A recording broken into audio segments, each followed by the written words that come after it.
Bonjour, je m'appelle Diego et merci pour nous accepter dans la France. Réception sous les ors de l'hôtel Grolot pour ces collégiens de la Nouvelle-Orléans. Ils sont 25 élèves à participer au jumelage et ils parlent pour la plupart un excellent français. Ils sont dans une école d'immersion et du coup ils parlent français depuis qu'ils sont en maternelle en fait. Et donc ils ont tous leurs cours en français sauf les cours d'anglais et du coup c'est pour ça qu'ils ont une très bonne compréhension du français. Au programme de la dizaine de jours qu'ils vont passer à Orléans, des visites de la maison de Jeanne d'Arc et de Chambord, mais aussi des cours l'après-midi avec leurs correspondants du collège Jean Pelletier. J'aime toutes les places historiques, j'aime la culture et toutes les choses à manger, j'aime le shopping personnellement. Bonjour. C'est un plaisir de les recevoir chez nous parce qu'ils nous font découvrir plein de trucs. Moi je suis vraiment content parce que je suis tombé sur un correspondant qui est en fait un peu comme moi, qui a vraiment les mêmes goûts et puis il a une passion pour la musique et vu que j'ai la même passion... Le jumelage avec la Nouvelle-Orléans suscite beaucoup d'enthousiasme de part et d'autre de l'Atlantique.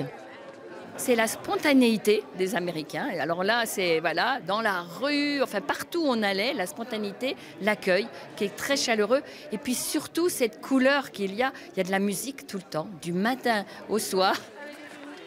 Et les élèves du collège Jean Pelletier espèrent bientôt pouvoir s'en rendre compte par eux-mêmes. Et oui, car entre Orléans et la Nouvelle-Orléans, c'est une longue histoire démarrée il y a 3 siècles déjà. Une histoire qui nous est racontée ce soir par Flavien Texier. Bonsoir Flavien. Bonsoir Rebecca. Oui, vous l'avez dit, 3 siècles et une première date à retenir, 1718, la création de la Nouvelle-Orléans dont vous découvrez en ce moment des images.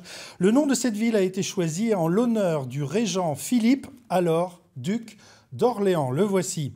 Les points communs entre ces deux villes sont nombreux. Toutes deux sont traversées bien sûr par un fleuve, la Loire à Orléans, le Mississippi à la Nouvelle-Orléans. Référence historique également avec Jeanne d'Arc, dont on célèbre là-bas la naissance chaque 6 janvier depuis maintenant 10 ans. Et puis aussi la musique avec la cité joannique qui va découvrir le jazz avec l'arrivée des Américains en 1917 lors de la Première Guerre mondiale.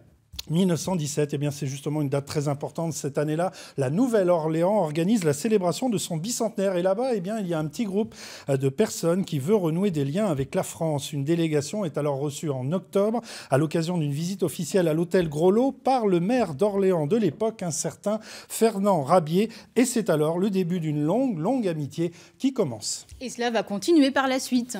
Bien sûr, et ces échanges vont se poursuivre dans l'entre-deux-guerres, puis dans les années 60. Ils vont se renforcer sous l'impulsion d'un autre maire, Roger Secrétin, passionné par l'Amérique et par l'urbanisme de la Nouvelle-Orléans. Il va d'ailleurs largement s'en inspirer pour créer une ville nouvelle, Orléans 2, qui deviendra par la suite le fameux quartier de la Source que l'on connaît tous, toujours dans les années 60. Roger Secrétin, que l'on va voir à l'image, voilà, financera par ailleurs une large partie de la statue de Jeanne d'Arc qui est installée là-bas depuis cette époque. Enfin, Rebecca, vous l'avez compris, beaucoup d'initiatives, elles sont nombreuses et pourtant il faudra attendre janvier 2018 pour que soit enfin officialisé le principe d'un jumelage.